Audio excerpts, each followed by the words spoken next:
اگه خود ارضایی میکنی این ویدیو مختص توه. ببین زمانی که تو میای با دیدن فیلم پورن 2 نفر دیگه خودتو ارضا میکنی، تمام ریشه و جون خودتو میکشی بیرون. این مایه تستوسترون تا 30 سالگی بیشتر ترشح نمیشه. از 30 به بعد شروع میکنه خورد هر سال 1% خودش از دست میده. چرا؟ چون طبیعت اینجوری آفریده.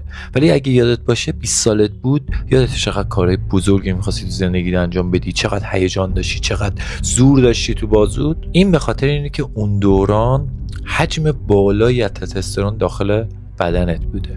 حالا تو با خود ارضایی تمام برنامه‌ای که خداوند برای تو چیده رو از بین میبری، افسرده میشی، حالت بد میشه و مهمتر از اون دیگه نمیتونی با هیچ خانومی ارتباط بگیری. چرا؟ چون داری خود ارضایی میکنی. خود ارضایی یه عملیه که زمانی که انجام میدی از ته قلبت میدونی که این یه کار کثافت باره که نباید میکردی.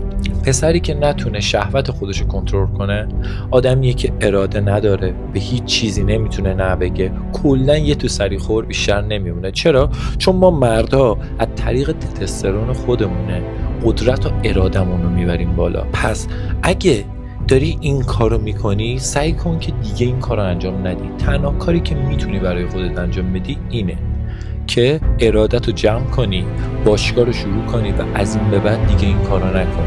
چرا که این کار تو رو به مرور زمان با خاک یکسان میکنه و خداوند کفر نعمت میکنه به روی تو.